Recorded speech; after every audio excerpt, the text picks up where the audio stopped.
so now let's write a policy prescription for the United States of America. Let's scrap the code. How about that? So the IRS employs 115,000 people. The budget is $11 billion annually. They send out 8 billion pages of forms and instructions. Let's move to a postcard system. And what I mean by that is you can get your entire tax return onto one small postcard.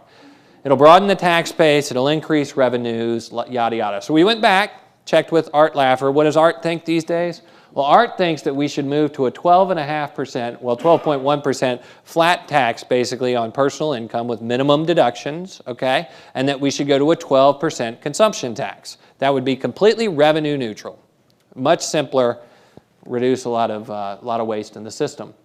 Paul Ryan, about a month ago, who is a Republican congressman from Wisconsin, came out with an op-ed in the Wall Street Journal that didn't get much play, but put out some pretty interesting proposals. It said, why don't we go to a two-tier system where we got two brackets, 10%, 25%.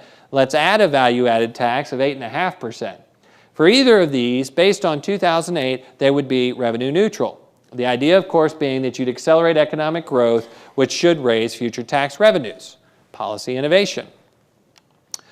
Perhaps the most innovative policy recommendation was what Mike Huckabee ran on for president, which is going to an entirely consumption-based tax of 23% on goods and services called the fair tax. Now, I don't think we'll go there. The idea is get away with the IRS entirely, make sure that nobody can skirt the tax code. You know, if you're a drug dealer, you'll pay taxes because when you go in to get nachos or whatever, you'll get taxed. I don't think we'll do that, but that is a recommendation. But the point is clear, which is that lower tax rates equal higher economic activity, which equals higher revenues. And so the blue line is the top marginal income tax bracket in the U.S., and the green bars represent the amount of tax revenue the government picked up. But it's not just a tax, it's not just a revenue issue, it's really more so a spending issue. And it doesn't matter whether Republicans are in office, Democrats are in office, or the House is divided. Government spending tends to only go one direction. These are inflation-adjusted dollars. Back on 1965, when LBJ came along, we were spending $642 billion in today's dollars. 2006, we spent $2.8 billion, and today we'll spend about, or $2.8 trillion. Today we'll spend about $4 trillion. And so it doesn't matter who's in office, we just like to spend money.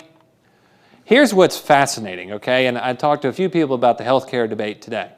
There is this perception that we're being led to believe that the more the government participates, perhaps the more they can control costs, right? So they'll bend the cost curve by taking over the healthcare industry. Well, politically, you know, I don't care which side of that you come down on, but here's the data behind a claim like that.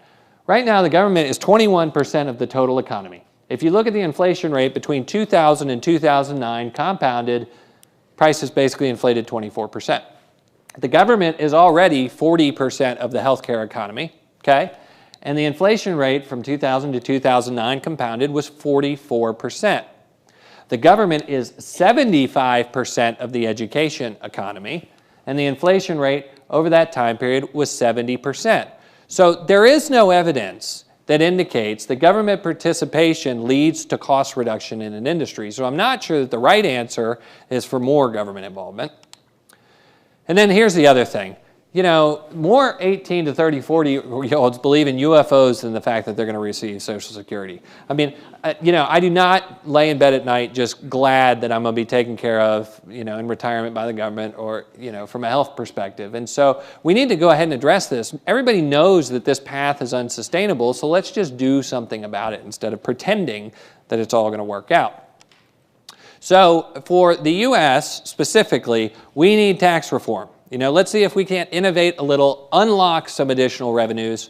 We've got to have entitlement reform. You know, I will tell you that I think that this is the golden opportunity for Barack Obama to put his mark on history. If you consider that Abe Lincoln saved the Union by keeping it all together, financially, he could save the Union by stepping up and addressing the entitlement issues. And there's nobody better positioned to do it in the history of the United States than Barack Obama. So I don't know if anything will come out of this bipartisan-ish committee that they're putting together to examine the issue, but if there's anybody who can fix it, it's that guy.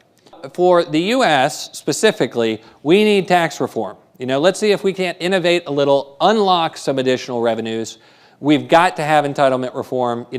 I will tell you that I think that this is the golden opportunity for Barack Obama to put his mark on history. If you consider that Abe Lincoln saved the Union by keeping it all together, financially, he could save the Union by stepping up and addressing the entitlement issues. And there's nobody better positioned to do it in the history of the United States than Barack Obama. So I don't know if anything will come out of this bipartisan-ish committee that they're putting together to examine the issue, but if there's anybody who can fix it, it's that guy. And this is necessary for the long-run state of our union from a fiscal perspective. But here's the big message. Are you ready? Told you this was going to be optimistic. This is not necessary for stock market or economic growth. We may be going through a fiscal identity crisis here in the U.S., but that is not going to stop the globe from growing.